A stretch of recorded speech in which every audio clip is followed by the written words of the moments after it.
Привет, я Влад, а это Genesis GV80 Coupe, новый кроссовер-купе на рынке. Продажи стартовали этим летом, но на дороге его пока не так часто встретишь, в отличие от немецких конкурентов X6, GLE Coupe и Q8, которые в стартовой комплектации стоят даже чуть дешевле. А также Cayenne Coupe, который будет дороже Genesis на 10 тысяч, также в базовой комплектации. Однако нужно понимать, что немцы — это опциональный бренд, и в базовом оснащении имеет минимум опций. Так что цена по итогу с одинаковыми опциями может быть другой. В конце видео я сравню эти машины по цене с одинаковыми опциями. А ты пока напиши в комментариях, что лучше для тебя — фиксированная комплектация или возможность собрать индивидуальный заказ. Первое, на что обращаешь внимание, это новый дизайн фар. Теперь он состоит из квадратов, взамен предыдущему дизайну. В этом дизайне фары выглядят современнее и футуристичнее, как будто это концепт-кар. В каждом модуле более 200 микролинз, что создает более яркий и насыщенный свет. Этот модуль отвечает за ближний свет, вот этот за дальний. Две горизонтальные линии ходовых огней меняют цвет на оранжевый, когда включается поворотник. Поворотник здесь не анимированный, он просто моргает. Из помощников есть функция переключения с дальнего на ближний. Также здесь новый дизайн решетки радиатора, что не особо видно, выглядит как предыдущий. А вот в обновленном GV80 вагон другой дизайн, и он выглядит премиальнее. По сути, здесь всего одна комплектация с двумя вариантами двигателя и чуть-чуть разным внешним видом. Первый вариант — это Twin Turbo V6 на 3,5 литра, мощностью 375 сил, динамикой примерно 5,5 секунд и расходом около 15 литров.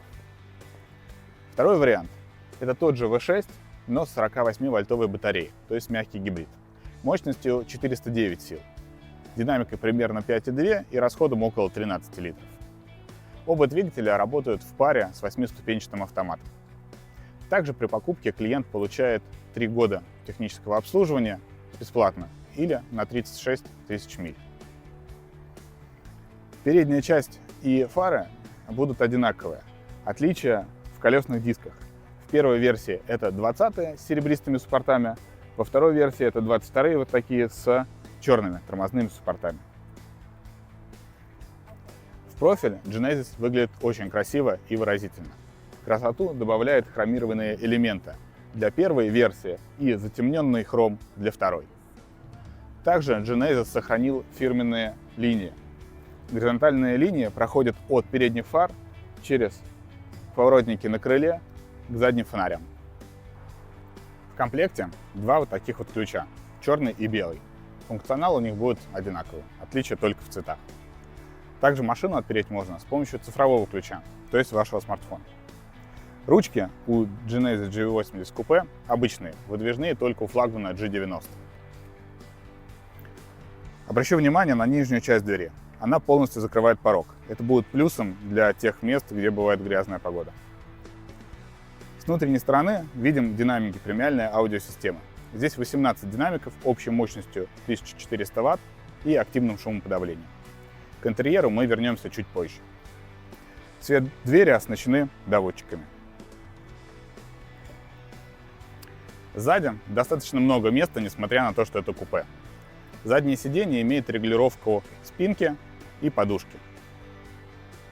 Посередине подлокотник с подстаканниками и местом для хранения. На центральной консоли климат-контроль с подогревом и вентиляцией сидений. Чуть ниже USB и розетка. Задние окна затонированные, но шторок нет. Над головой будет панорамная крыша с люком и шторкой. Потолок будет всегда замшевый, в отличие от цвета интерьера, либо белый, либо бежевый. На крыше для аэродинамики вот такой раздвоенный спойлер. В правой части спрятана камера, она транслирует изображение на салонное зеркало. Третий стоп-сигнал спрятан вот здесь на крышке багажника, а не под стеклом, как это часто бывает. Дверь, естественно, с электроприводом открывается вот с этой кнопки. Рядом камера заднего вида, она без омывателя. Так как это купе, полезного пространства, естественно, чуть меньше. Здесь объем багажника 640 литров, но это не так важно, ведь не ради практичности будут выбирать купе. Внутри есть две вот такие удобные кнопки для складывания сидений. Под полом запасного колеса нету, только ремкомплект. Сейчас все больше брендов отказываются от запасных колес в пользу ремкомплекта. Задние фары сохранили свой дизайн. Это две горизонтальные линии. В версии GV80 Wagon они имеют рисунок за стеклом, а здесь они как бы матовые и плоские, но так выглядят спортивнее. Последнее внешнее отличие – это выхлоп.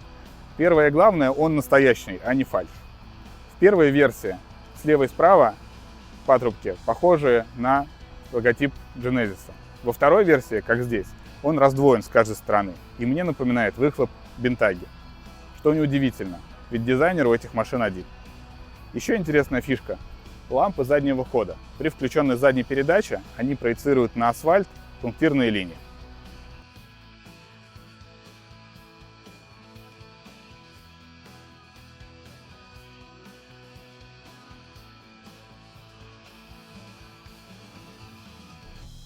Теперь время интерьера.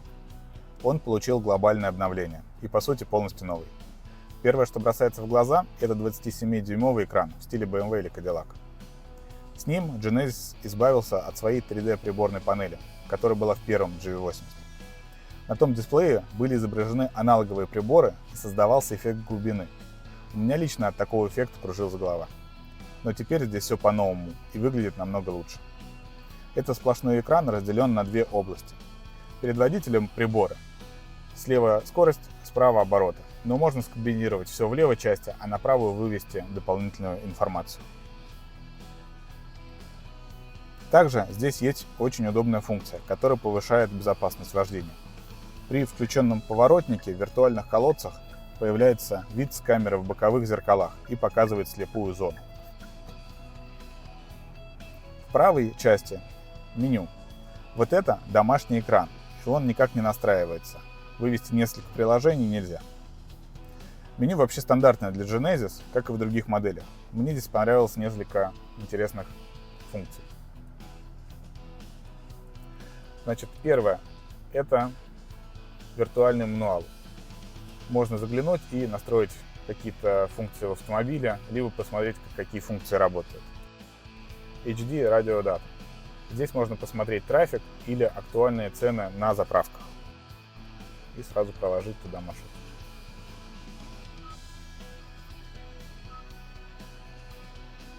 Дальше. Куратор настроения. Можно выбрать из нескольких вариантов, и машина создаст выбранное настроение, включив музыку, массаж, аромат и подсветку интерьера. Еще есть режим Valet Mode. Он оплачивает парковку. Правда, работает не везде, но все равно это удобно.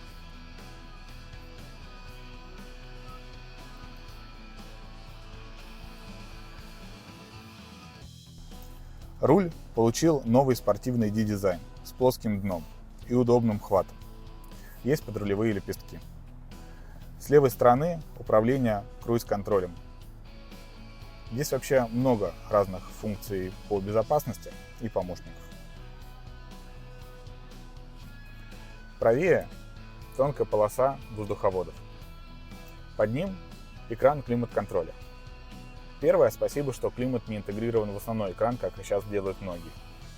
Но я вообще за физические кнопки, это удобнее. Не нужно отвлекаться от дороги, чтобы попасть в нужную кнопку. Они, правда, оставили физические крутилки, которые регулируют температуру. Здесь можно включить подогрев и вентиляцию передних и задних сидений, подогрев руля и сменить ароматы. Когда включим подогрев сидений, включается также подогрев центрального подлокотника. Чуть выше управление громкостью, ряд стандартных кнопок, а также кнопка аварийка. Ниже отсек для хранения. Здесь есть беспроводная зарядка и 2 USB. Чуть ниже еще один джойстик, которым можно управлять меню. Рядом с ним сканер отпечатка пальцев. На него можно запрограммировать ваши настройки, а также завести автомобиль. Здесь селектор КПП. Он тоже выполнен в виде крутилки или шайбы, кому как угодно. За этим экраном спрятана цветная проекция. Она не очень большая, туда вводится только основная информация. Скорость, знаки, указания навигатора и настройки круиз-контроля. В интерьере необычная эргономика. обычно ближе к подлокотнику управления мультимедией, а селектор КПП дальше. Но Genesis решили сделать наоборот. Правее еще одна крутилка. Она переключает режимы работы двигателя, коробки и подвески. Здесь есть режимы эко, комфорт, спорт, спорт плюс, снег и индивидуальный. Подвеска здесь не пневматическая, но она подстраивает жесткость, получает данные от дороги с фронтальной камеры. Еще есть кнопка включения камер кругового обзора.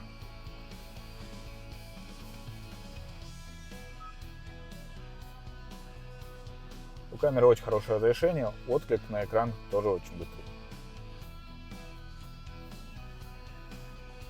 В интерьере есть еще одно отличие в материалах отделки вот этой центральной консоли, вставок на торпеде и в дверях.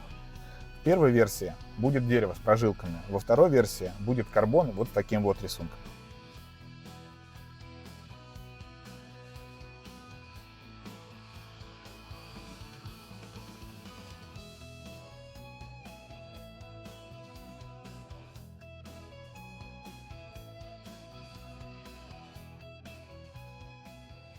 Теперь сиденье. Материал отделки — натуральная кожа Напа. Сиденье имеет вот такую красивую ромбовидную прострочку и контрастную нитку. Также идет красный спортивный ремень безопасности.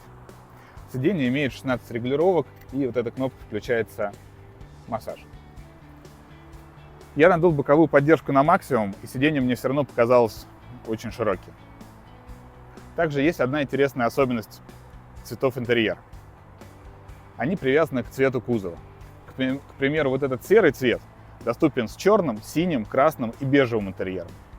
Красный цвет кузова только с красным интерьером, а, к примеру, зеленый только с бежевым. Вот и выбирай, какой тебе больше нравится. Сегодня без тест-драйва. В США, как правило, дилерские центры не имеют парка тестовых машин, а клиент катается на новом автомобиле, который предположительно хочет купить.